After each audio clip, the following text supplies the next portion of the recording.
generally speaking, investing in yourself is the best thing you can do. Anything that improves your own talents. Like, nobody can take it away from you. They can run up huge deficits and the dollar can become worth far less.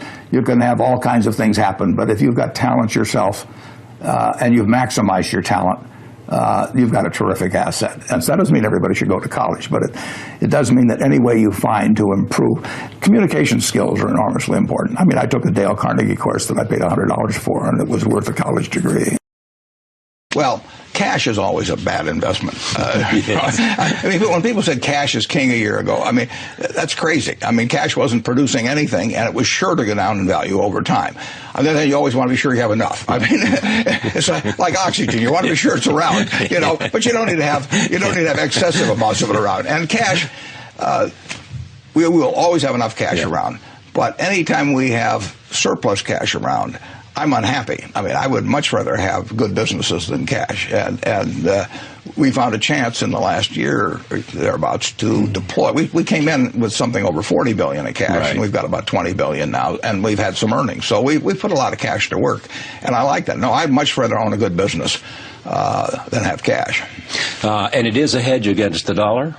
Well, you can say all assets are a hedge against the dollar. I mean, all you know is that the dollar is going to be worth less 10, 20, 30 years from now.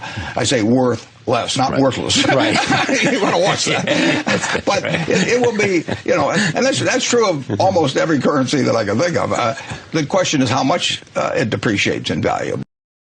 The real test of whether you would like it as an investment is whether you would be happy if it never got quoted again, and just in terms of what the asset did for you.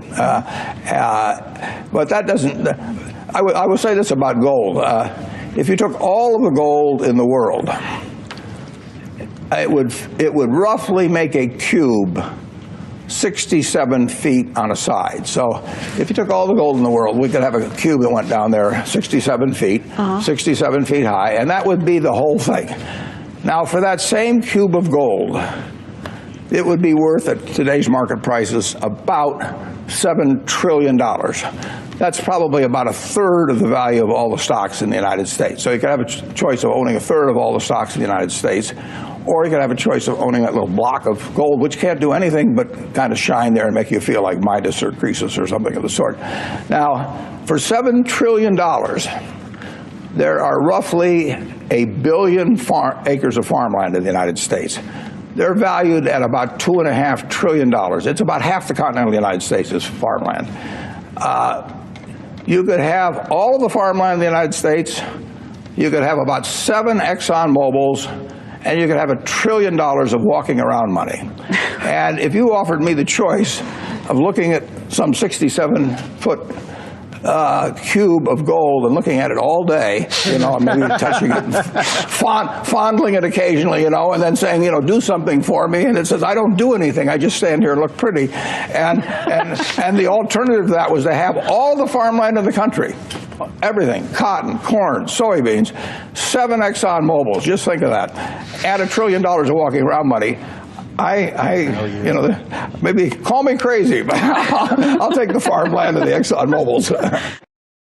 How did it come to your attention? How do you find a stock like PetroChina? I sit there in my office and I read an annual report, which fortunately was in English, and it described a very good company, and told about the oil reserves, told about the refining, told about the chemicals, everything else. And I sat there and read it, and I thought to myself, this company is worth about $100 billion. Now, I didn't look at the price first. I look at the business first and try and figure out what it's worth, because if I look at the price first, I'll get influenced by that. So I look at the company first. I try to value it, and then I look at the price, and if the price is way less than what I've just valued it at, I'm going to buy it. The important thing is to be able to define which ones you can come to an intelligent decision on and which ones are beyond your capacity to evaluate. You don't have to be right about thousands and thousands and thousands of companies. You only have to be right about a couple. I met Bill Gates on July 5th, 1991. We were out in Seattle, and Bill said, you've got to have a computer. And I said, why? And he said, well, he said, you can do your income tax on it. I said, I don't have any income. Berkshire doesn't pay a dividend. He said, well, you can keep track of your portfolio. And I said, I only have one stock. I said, and he says, it's going to change everything. And I said, well, will it change whether people chew gum? And he said, well, probably not. And I said, well, will it change what kind of gum they chew? And not. And I said, well, then I'll stick to chewing gum and you stick to computers, you know. I don't have to understand all kinds of business. There's all kinds of business I don't understand. But there's thousands of opportunities there.